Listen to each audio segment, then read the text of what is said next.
Have Coffee with Michelle is sponsored by Cincinnati Museum Center.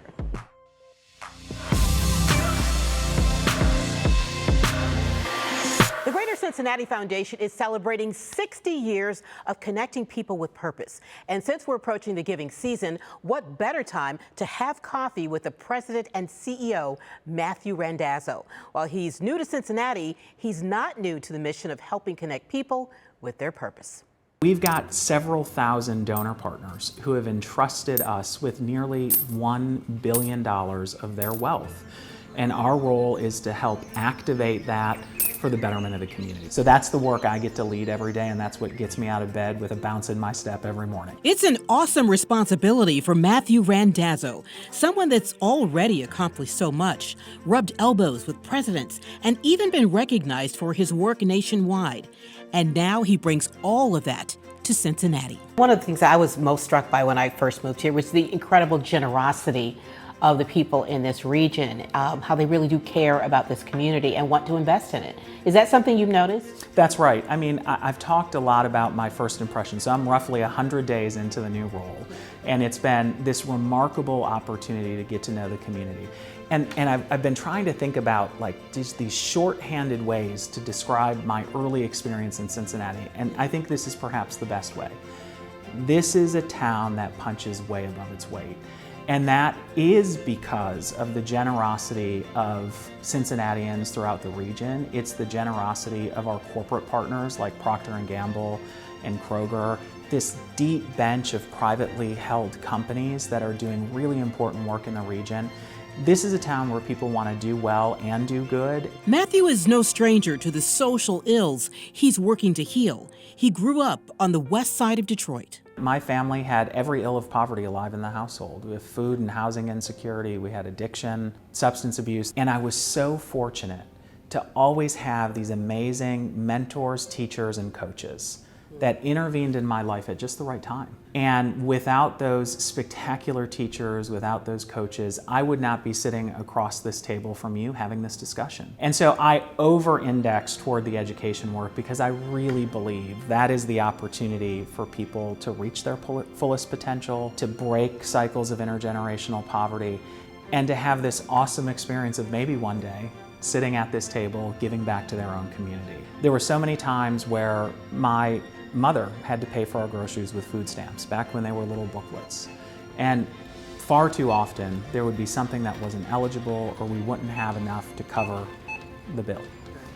And I can't tell you how many times a stranger in line behind us pulled out a $5 or $10 bill and closed the gap. That is philanthropy. Now Randazzo leads the foundation, extending that same helping hand to make our community better.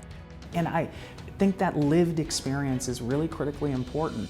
I think it makes me a more empathetic leader. I think it gives me the opportunity to sort of inform the way we think about our work from that lived experience. And it just adds a layer of richness and diversity to the work that I hope creates better outcomes as a result. Let me ask you this. There are a lot of people watching who don't have the money that you might expect to give to a foundation.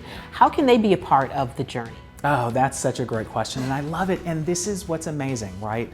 There are so many simple ways. One, get involved locally in your community, right? We tend to talk a lot about philanthropy and the checks that we write, but you know what's important? Social capital, political capital, intellectual capital. Almost anyone in our community can volunteer in one of those ways. What is one thing people don't know about you that they might be surprised to know? I am an avid Top golfer. So Top Golf is this really great place where it's a mix of a bar meets a driving range.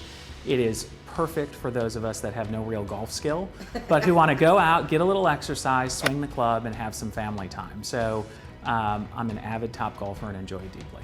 Matthew's not just a fan of Top Golf, he's a super fan who went to great lengths to visit the original Top Golf outside of London, England. So we took a train to the end of the train line. We then got in a taxi to go to that first Top Golf and hit some balls, and it was spectacular. That's a fan. I mean, oh yeah, like yeah, that's total a fan. fanboy Yeah. status with Top Golf. Yes. And we were treated like royalty, which seemed fitting for the UK, because they could not believe that someone from the United States, we were platinum members at the time of Top Golf, would take the extra effort to plane, train, and automobile, literally to go and check out the original Top Golf. So it's just something that's a special part of how we spend time as a family.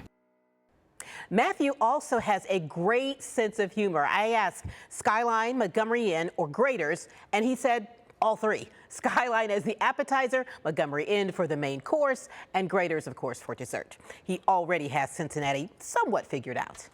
Coming up next time on Come Have Coffee, I'm sitting down with a guy who has his finger on the pulse of Cincinnati big time. Brendan Cole, the president and CEO of the Cincinnati Chamber, is making his mark and helping change the region for the better. That's next time on Come Have Coffee.